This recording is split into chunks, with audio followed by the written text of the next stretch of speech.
Tugasku menemanimu.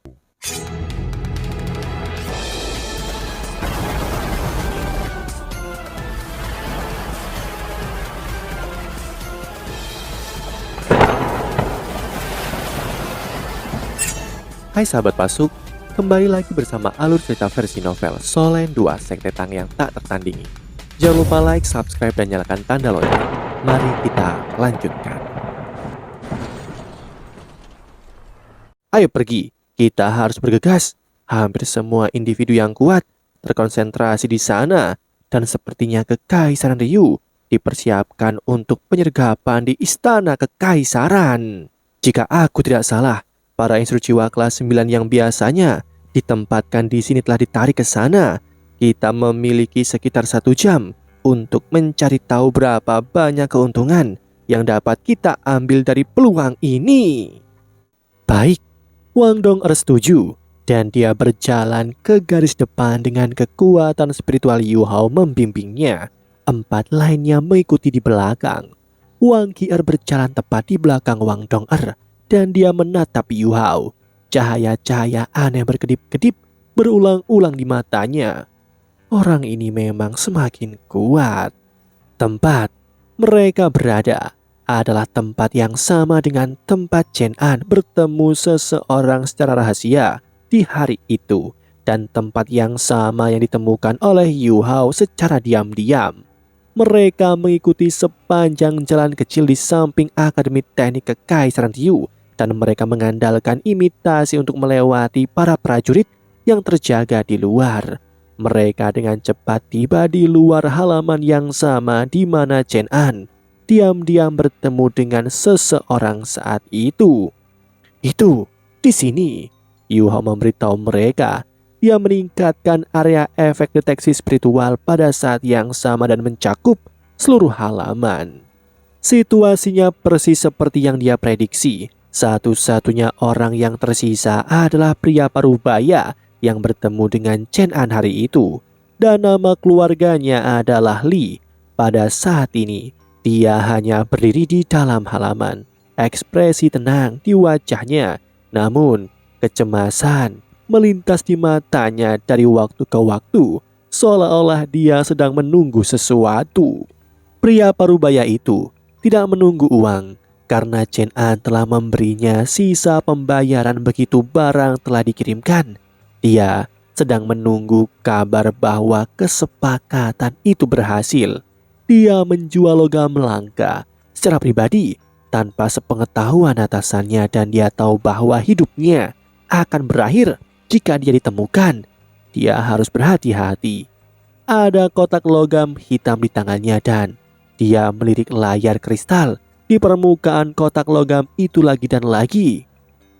"Biarkan aku yang pergi," bisik Wang Qi'er. Yu Hao buru-buru melambaikan tangannya dan berkata, "Kita tidak boleh terburu-buru. Mari kita tunggu sebentar lagi. Tempat ini tampaknya longgar di luar, tetapi sangat ketat dan aman di bagian dalamnya, dan ada banyak jebakan di sekitarnya. Kita tidak bisa bertindak gegabah dan memperingatkan musuh.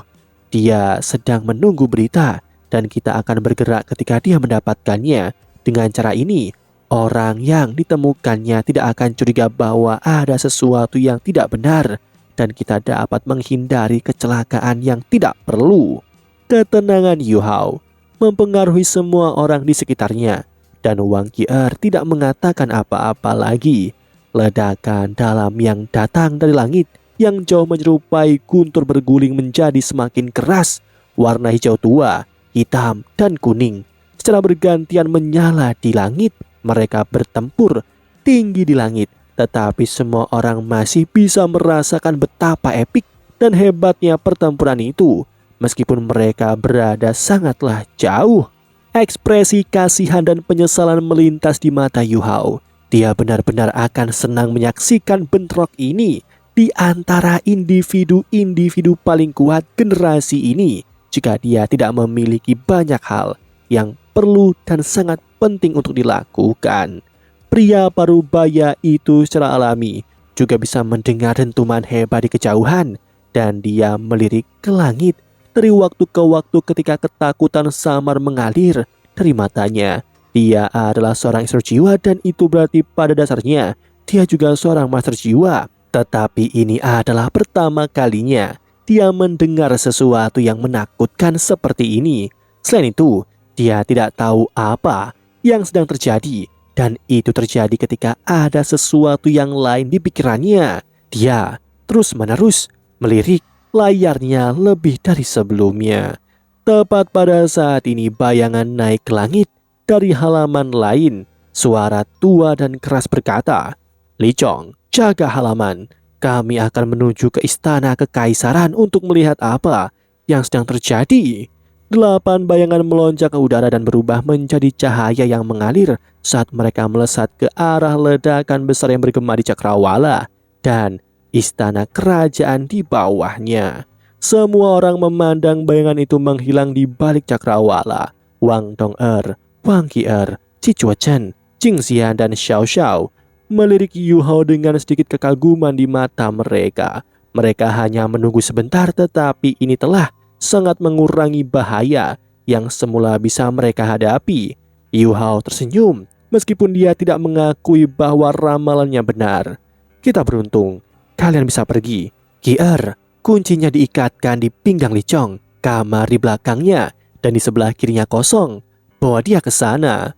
Baik, Wang Qi'er setuju dan Yu Hao memperluas efek imitasinya saat dia melompat dengan lembut ke halaman. Li Chong merasakan jantungnya berdetak kencang ketika dia mendengar suara tua dan kuat itu. Dia memiliki hati nurani yang sangat bersalah dan ada sesuatu yang lain di pikirannya. Jadi dia sangat sensitif terhadap perkataan eksternal dan apa yang terjadi di dunia luar. Suara itu akhirnya mengatakan bahwa mereka menuju ke istana kekaisaran untuk melihatnya. Bukan karena mereka telah menemukan sesuatu dan baru kemudian Li Chong, yang juga manajer, segera bersantai. Dia bahkan merasa seolah-olah seluruh tubuhnya menjadi lunak dan lemah. Layar komunikator jiwa akhirnya menyala di tangannya pada saat ini. Tanda untuk menyatakan bahwa kesepakatan telah berhasil ditutup muncul. Dan hati Li Chong akhirnya benar-benar santai. Sementara matanya tampak sangatlah lega. Sayangnya, dia tidak tahu bahwa deteksi spiritual Yu Hao sedang memantau semua yang dirasakannya dan dia lakukan. Wang Qi'er mengambil kesempatan ini untuk menyerang melalui bimbingan yang diberikan oleh deteksi spiritual Yu Hao. Wang Qi'er melesat maju seperti sambaran petir saat sesosok berkelip di udara dan bergerak terlalu cepat, dan dia bahkan muncul dari imitasi Yu Hao karena kecepatannya yang luar biasa. Namun dia terlalu cepat. Sudah terlambat bagi Li Chong untuk bereaksi ketika peringatan naik di hatinya. Tombak naga emas Wang Qi'er menembusnya seolah-olah meninju selembar kertas. Garis cahaya keemasan yang meletus bahkan menyebabkan ekspresi Qi Chuochen berubah. Meskipun dia yang sudah menjadi seorang sage jiwa, ujung tajamnya secara akurat menusuk tenggorokan Li Chong dan suara lembut tulang yang retak terdengar sekali sebelum semuanya diam dan tenang. Energi kehidupan Li Chong membanjiri tombak naga emas dan tidak ada setetes cairan merah pun yang tumpah. Wang Qi'er membiarkan mayatnya tertusuk tombaknya saat dia berlari ke kamar yang ditunjukkan oleh Yu Hao padanya dengan cepat. Hanya perlu beberapa detik untuk menyelesaikan penyergapan ini. Ketika Wang Qi'er keluar dari ruangan itu dan dengan lembut menutup pintunya, Wang Dong'er, Qi Chuochen dan yang lainnya sudah tiba di halaman dalam. Yu Hao memberi acungan pada Wang Qi'er dan berkata, "Kakak Ji, kamu akan tinggal di sini bersama saudari Xian untuk mengawasi. Jika musuh yang kuat datang, lepaskan sinyal, pecahkan serangannya dan kembali ke hotel setelahnya. Kamu tidak harus menunggu kami. Kakak laki-laki ketiga dan kakak perempuan keempat akan menunggu kalian di seberang gang. Xiao Xiao, Dong'er, Qi'er, ayo kita pergi." Hanya ada satu suara di tim pada saat seperti ini dan Qi Chuochen dan Jing Xian mengangguk pelan. Yu Hao membawa ketiga gadis lainnya ke ruang besar di dalam ruangan. "Buka," kata Yu Hao. Wang Qi'er dan Wang Dong'er melangkah maju pada waktu yang hampir bersamaan. Mereka bertukar pandang dan Wang Qi'er melangkah mundur dan membiarkan Wang Dong'er membukanya. Yu Hao sedikit gugup. Sepertinya aku harus membuatnya sedikit lebih spesifik lain kali. Qi'er, masukkan kunci ungu ke lubang kunci di engsel di sebelah kiri lemari. Instruksi Yu Hao sekarang jauh lebih jelas. Qi'er membukanya. Qi'er akan masuk tetapi Yu Hao menghentikannya. Yu Hao merendahkan suaranya dan berkata, kita harus menghadapi semua jenis jebakan setelah kita masuk. Tempat ini sangat penting bagi Kekaisaran Ryu dan akan ada banyak perangkap dan yang lainnya di sini. Dong'er akan mengambil poin. Xiao Xiao akan berada di tengah dan Qi'er akan berada di belakang. Setiap orang harus mengikuti instruksiku dan tolong jangan membuat kesalahan apapun. Kalau tidak, kita semua akan hancur. Aku tidak peduli apa pendapat lain yang kalian miliki saat ini. Simpanlah dulu. Aku baik-baik saja dengan itu, jawab Wang Dong'er jujur. Xiao Xiao menatap kedua gadis itu dengan lucu sebelum dia mengangguk. Untungnya hanya ada avatar spiritual Yu Hao yang ada di sini.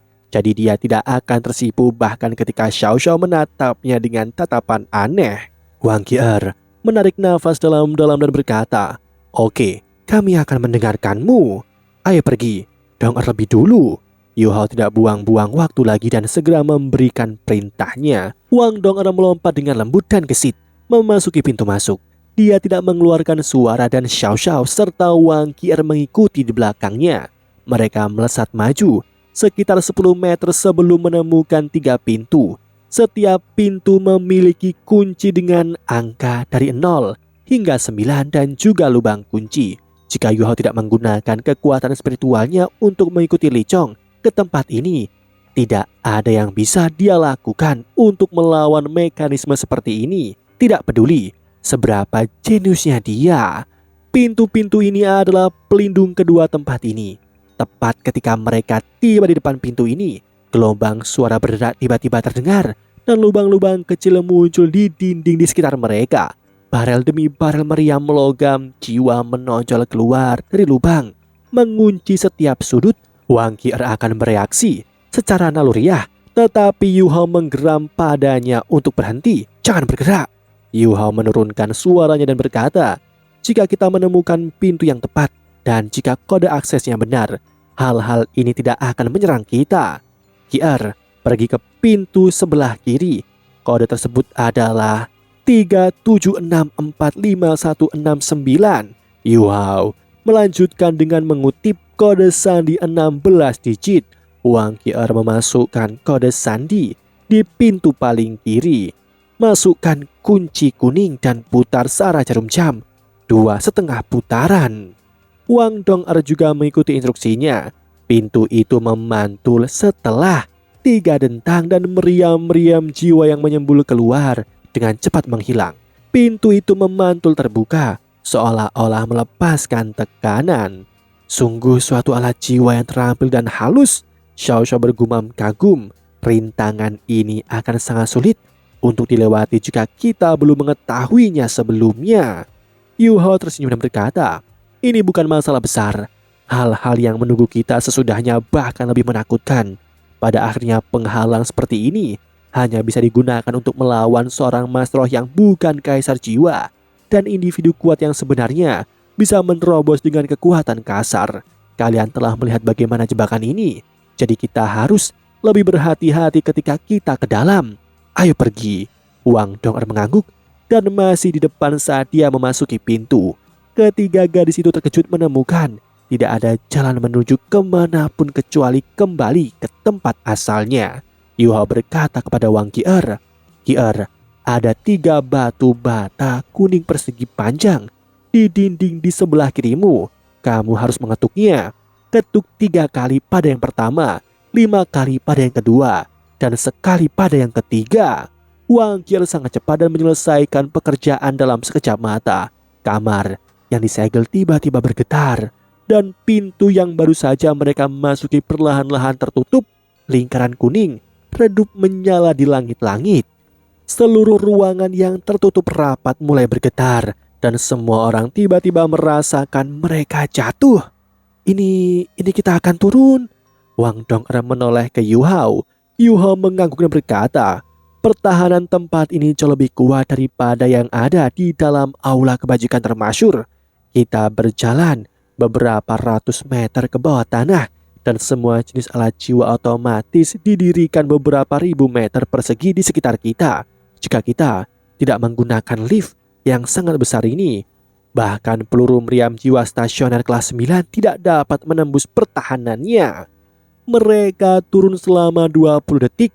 Lift besar mulai bergetar sekali lagi sebelum secara bertahap berhenti. Bersiaplah untuk bertempur. Ada 2 orang di sini. Dong-er akan mengambil satu di sebelah kiri dan Ki-er akan mengambil satu di sebelah kanan. Pintu utama lift perlahan-lahan terbuka. Ah, apa yang manajer Lee lakukan di saat seperti ini? Apakah dia mengirim minuman ke kita? Suara seseorang bisa didengar. Dia terdengar agak geli. Mata Yu Hao bersinar dengan cahaya keemasan dan 2 dengusan teredam bisa terdengar pada saat yang bersamaan. Spirit Shock kini dirilis. Wang Dong-er dan Wang Ki-er menerjang maju seperti kilat. Wang Ki-er menggenggam tombak naga emasnya seperti biasa, sementara Wang Dong-er mengulurkan tangan kanannya. Tombak naga emas dan iblis cahaya rusak dirilis. 2 instru jiwa kelas 6 jatuh ke tanah begitu saja dengan serangan kedua gadis ini. Kedua gadis berbalik dan menatap Yu Hao. Setelah mereka memindai mayat-mayat itu, ada terowongan lain di depan mereka. Dan terowongan ini jauh lebih luas daripada yang sebelumnya. Lampu jiwa menghiasi dindingnya. Ada sepasang pintu kembar di dalamnya. Yu Hao berkata, kedua orang itu masing-masing memiliki 1 set kunci. Keluarkan kuncinya. Wang Dong-er dan Wang Ki-er mengambil masing-masing 1 set. Yu Hao menurunkan suaranya dan menginstruksikan kedua gadis itu. Ikuti sisi kiri terowongan, ingat, langkah tidak boleh lebih dari 2 kaki secara horizontal. Mereka mengikuti instruksinya, mengikuti sisi kiri terowongan dan tiba di pintu kembar. Pintu ini sangat besar, tidak ada dekorasi di atasnya, hanya ada tanda bahaya. Ada 3 lubang kunci di sana dan tombol kode sandi di atasnya. Yu Hao berseru, kamu harus memasukkan kuncinya dulu kali ini. Kunci Dong-er akan masuk ke posisi kiri bawah, sedangkan kunci Ki-er akan masuk ke posisi kanan bawah. Ki-er, ada kunci hitam di set Li Chong dan itu masuk ke lubang atas.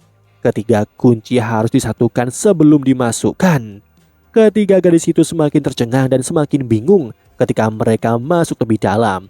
Dan baru sekarang mereka mengerti mengapa Yu Hao bersikeras untuk melakukan pemisahan avatar spiritualnya untuk mengikuti mereka ke sini.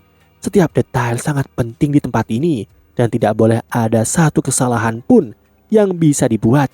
Mereka juga membutuhkan deteksi spiritual untuk membimbing mereka sehingga dapat menghindari berbagai bahaya dan perangkap yang ada di sini. Tempat ini benar-benar sangatlah berbahaya. Gadis-gadis ini juga penuh kekaguman akan ingatan kuat Yu Hao. Mereka memasukkan 3 kunci secara bersamaan dan kode akses berikutnya. Kali ini ada 32 digit. Wang Ki-er sudah lupa angka di depannya saat dia memasukkan semua yang dikatakan oleh Yu Hao. Pintu kembar berderit dan terbuka dan bau logam samar keluar dari dalamnya. Wang Dong-er dan Wang Ki-er serta Xiao Xiao bukanlah seorang instru jiwa, jadi reaksi mereka masih cukup biasa. Namun avatar spiritual Yu Hao semakin bersemangat saat dia menatap segala yang ada di dalamnya. Ini adalah gudang yang sangat besar, tampaknya tidak memiliki ujung karena itu membentang ke kejauhan. Itu mungkin 10.000 meter persegi di area permukaan. Batang dan peti dengan kategori berbeda ditempatkan di berbagai lokasi dan bau logam yang tebal berasal dari peti-peti itu. Lebih dari 10.000 ton semua jenis logam langka disimpan di sini. Yu Hao melakukan pemindaian sederhana dan menyadari bahwa ada 32 jenis logam langka di tempat ini. Meskipun bukan yang paling langka atau paling eksotis, ada begitu banyak di sini. Yu Hao hanya bisa mengevaluasi logam langka di gedung ini sebagai cukup untuk menyaingi seluruh bangsa. Apakah ini semua logam langka? Apakah kita mulai mengantongi mereka sekarang? Wang Dongan bertanya dengan lembut. Yuha menggelengkan kepalanya dan berkata, "Tidak, ada banyak perangkap dan mekanisme di tempat ini. Selain itu, ini bukan yang paling eksotis dan berharga. Ada 3 gudang berbeda di tempat ini, dan ini hanya yang pertama. Untungnya, penjaga tempat ini telah menuju ke istana kekaisaran. Jika tidak, kita mungkin memiliki banyak masalah nyata.